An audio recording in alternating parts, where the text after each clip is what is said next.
السلام عليكم، ازيكم حبايبي؟ عاملين ايه؟ يا رب تكونوا بخير. النهارده هنعمل وصفه، خلاص الشتاء على الابواب، فهنعمل وصفه كلنا بنحبها في الشتاء وما بنستغناش عنها. هنعمل وصفه قرنبيط من غير بيض، من غير لبن، من غير طماطم. وصفه سهله سريعه هتحبوها كلكم. اول حاجه معايا انا هعمل العجينه بتاعتها. معايا هنا كوبايه دقيق وبيكنج باودر وميه، وهنا معايا معلقه كركم، ملح، كزبره، كمون، معلقه بهارات. عايزه تحطيها حطيها، مش عايزه هي مش اضافه يعني. اضيف كل ده على البتاع، على الدقيق، وشويه كزبره بس هضيفهم في الاخر، ونص معلقه بيكنج باودر. ودي اختيار، عايزه تحطيها حطيها، مش عايزه براحتك يعني، ينفع من غيرها بس ما تكتريش، نص معلقه صغيره او ربع معلقه. بعد كده هكب عليهم الميه كده بالراحه. سهله جدا وهتخلي لك القرنبيط مقرمش. هتشوفوا معايا كل حاجه دلوقتي. احط الميه كده واقلب، احلى من بتاعه المطاعم. عايزه تحطي فيها توم برضو حطي، لو في ناس بتحب التوم في الاكل. كوبايه دقيق عليها كوبايه ميه، او لو نوع دقيق من دقيق اللي بيفرق طبعا. هي كده الخلطه جاهزه. انت بقى عايزه تحطي الكزبره حطيها، مش عايزه براحتك، بس الكزبره بتدي لها ريحه وطعم حلوين قوي، يعني بتدي لها طعم حلو. وبرده الثوم، عايزه تحطي ثوم حطي، مش عايزه ما تحطيش. انا مش هحط فيها ثوم لان قبل كده كنت عاملها معاكم بالثوم، المره دي هعملها من غير ثوم. بس الكزبره انا بحب الكزبره فيها. وطبعا صيامي لاخواننا المسيحيين اللي ما ساعات في الشتاء بياكلوا القرنبيط، بيبقوا عايزين وصفه من غير بيض ولا لبن ولا اي حاجه اهي. ومعايا طبعا وده القرنبيط بتاعي، قطعته سلقته. يعني اول ما تحطي الميه على النار تحطي فيها معلقه ملح، معلقه كمون.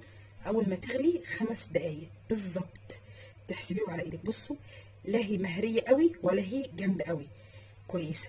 لان برضو ما تنسيش ان هي يعتبر هتاخد حبه سوا في الزيت على النار. يلا بينا نروح على النار ونشوف هنعمل ايه. وده حبايب الزيت على النار، وده القرنبيط بتاعي حطيته اهو. تقلبيه في البتاع وتصفيه كويس، ما تخليش فيها حاجه كده وانت مطلعاه عشان ما تلاقيهوش يعمل عجين من جوه. وانزل كده في الزيت بالراحه، والزيت لما يسخن خلي النار هاديه تحته عشان ما بصوا يتحمر بسرعه، وبعد كده تلاقيه نايم من جوه. لا انا مش عايزه كده.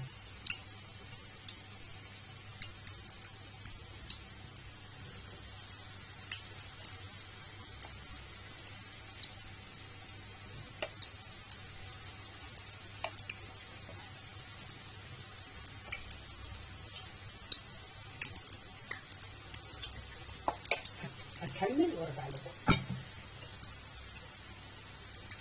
اهو، عشان كده بقول لك تصفيها من الزيت. بصوا مقرمشه ازاي.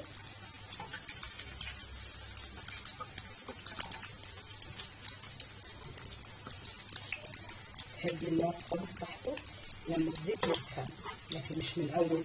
لا، الزيت يبقى سخن وبعد كده تهدي النار عشان ما يتحرقش. وده حبايب القرنبيط بتاعي بعد ما قليته. طبعا عشان انا بحب اتك عليه في اللون، لكن انت براحتك ممكن تطلعيه لونه ذهبي. حط عليه شويه كده خضره اكسر اللون، بس هو لونه فاتح، انا مش عارفه هو مدي ليه في الكاميرا غامق. وطبعا القرنبيط ما ينفعش من غير طبق سلطه، واللي يقول غير كده يبقى ما بيعرفش ياكل قرنبيط.